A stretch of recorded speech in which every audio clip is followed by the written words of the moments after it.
क्या आपने कभी सोचा है कि भगवान कुछ भी अचानक नहीं करते? मतलब अगर आपका अच्छा समय आने वाला है तो वो इसके बारे में आपको पहले ही बता देते हैं, मगर शायद आप ही उन संकेतों को नजरअंदाज कर देते हैं। तो चलिए जान लेते हैं कि आखिर भगवान आपको अच्छा समय आने से पहले कौन से संकेत देते हैं, ताकि अगली बार आप उनको अच्छे से समझ सको। एक बार की बात है, भगवान श्री कृष्ण शेषनाग की सैया पर विश्राम कर रहे थे। तभी नारायण नारायण करते हुए नारद मुनि वहां पर पधारते हैं। नारद मुनि को देखकर भगवान श्री कृष्ण अत्यंत प्रसन्न होते हैं और उनसे वहां पर पधारने का कारण पूछते हैं। इस पर नारद मुनि बताते हैं, हे प्रभु, वैसे तो आपकी लीला अपरंपार है। समस्त जगत के पालनकर्ता आप ही हो। आपको सब पता है कि किस प्राणी के मन में क्या है और उसके जीवन में कब कौन सा सुख या दुख आने वाला है। लेकिन कृपया करके आप मुझे ये बताइए कि जब मनुष्य का अच्छा वक्त आने वाला होता है तो आप उन्हें कौन से संकेत देते हैं, जिससे मैं पता लगा सकूं कि हाँ, हमारा अच्छा समय आने वाला है। इस पर भगवान श्री कृष्ण नारद मुनि को कहते हैं, वैसे तो मैं दुख और सुख से पहले मनुष्य को पूर्व संकेत देता हूँ। कुछ ज्ञानी मनुष्य उसे समझ लेते हैं और पहले ही निश्चित हो जाते हैं, लेकिन कुछ उसे नजरअंदाज कर देते हैं। तो चलिए हम आपको बताते हैं ऐसे कौन से संकेत हैं जिन्हें भगवान आपके जीवन में सुख देने से पहले जरूर बताते हैं। इस पर भगवान श्री कृष्ण ने नारद मुनि को बताया, अगर किसी मनुष्य के घर पर अचानक से छोटे छोटे बच्चे आकर खेलने लगे और वो उसे देखकर प्रसन्न होने लगे तो समझ लीजिए कि आपका अच्छा वक्त आने वाला है। बच्चों का घर में आगमन सुख का एक संकेत होता है। बच्चे स्वयं भगवान का स्वरूप होते हैं और आपने वो कहावत तो सुनी ही होगी कि बच्चे मन के सच्चे। तो अगर बच्चे अचानक से आपके आंगन में प्रसन्न होकर क्रीड़ा करते हैं तो ये भगवान का एक शुभ संकेत है।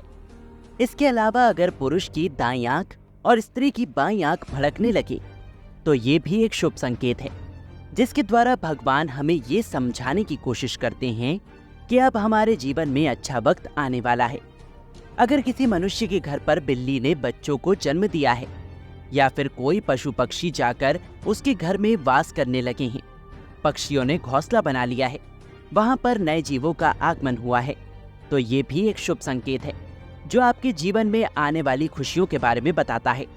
जो मनुष्य हमेशा सुखी रहता है, किसी की निंदा नहीं करता, किसी की बुराई नहीं करता, वो हमेशा भगवान से सबके भले की कामना करता है।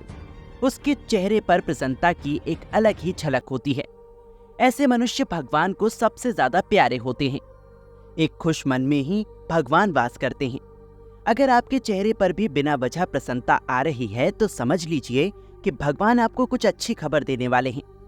नारद मुनि को बताते हुए श्री कृष्ण भगवान आगे कहते हैं, अगर किसी मनुष्य की आंखें ब्रह्म मुहूर्त में खुलने लगे या फिर उसे स्वप्न में ऐसा महसूस होता है कि कोई अन्य उसे एक नई दिशा में ले जा रहा है, तो समझ लीजिए कि उसके जीवन में जल्द ही शुभ घड़ियां आने वाली हैं और जल्द ही वो खुशियों के बीच खेलने वाला है। ब्रह्म मुहूर्त में भगवान की पूजा की जाती है। इसे सबसे पवित्र समय माना जाता है। ब्रह्म मुहूर्त में आंखें खुलने का मतलब ये भी है कि आपके जीवन में कामयाबी आने वाली है, क्योंकि इस समय भगवान श्री कृष्ण स्वयं लोगों की सहायता करते हैं। इससे अगले संकेत में भगवान श्री कृष्ण कहते हैं, अगर किसी व्यक्ति के द्वार पर बार बार गाय आए या फिर बंदर उसके घर की चीज उठाकर ले जाए तो ये भी अच्छे संकेत होते हैं, जो हमें ये बताते हैं कि अब हमारे जीवन में अच्छा समय आने वाला है। गाय और बंदर दोनों को ही भगवान के निकट भक्तों में गिना जाता है। इनका अचानक से आपके घर आना या सामान उठाना आपकी तरक्की और खुशहाली जिंदगी का संकेत हो सकता है, और आपकी तरक्की और खुशहाल जिंदगी का संकेत भी ये माना जाता है। छठे संकेत में भगवान श्री कृष्ण नारद मुनि को बताते हैं, अगर मनुष्य के खर्चे अपने आप कम होने लगे, उसके धन में वृद्धि होने लगे या घर में बरकत दिखने लगे तो ये भी एक शुभ संकेत है, जिसके द्वारा भगवान ये समझाने की कोशिश करते हैं कि अब उसका अच्छा समय आने वाला है। इसके अलावा अगर आप पूजा करते समय भगवान के सामने बैठें और आपको ऐसा लगे कि भगवान आपकी तरफ मंद ही मंद मुस्कुरा रहे हैं तो ये भी एक शुभ संकेत है। भगवान की मूर्तियों का आपको देखकर मुस्कुराना यानी कि अब आप भी खुश होने वाले हैं। अचानक से पूजा करते हुए बार बार थाली की तरफ देखना और ऐसा लगना कि भगवान आपसे कुछ कहना चाहते हैं, तो ये दोनों ही अच्छे संकेत हैं, जिसके जरिए भगवान आपको कुछ अच्छा समझाने की कोशिश करते हैं। इसके अलावा भगवान श्री कृष्ण ने नारद मुनि को ये भी बताया, जिस तरह मैं व्यक्तियों को शुभ समय आने का संकेत देता हूँ, ऐसे ही मैं मनुष्य की बुरी घड़ी भी अचानक से नहीं लगती।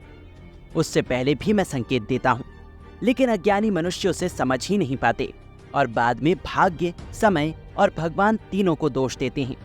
तो दोस्तों, क्या आपने इनमें से किसी भी एक संकेत को अपने जीवन में अनुभव किया है? अगर हाँ, तो हमें अपना अनुभव कमेंट बॉक्स में जरूर बताइएगा।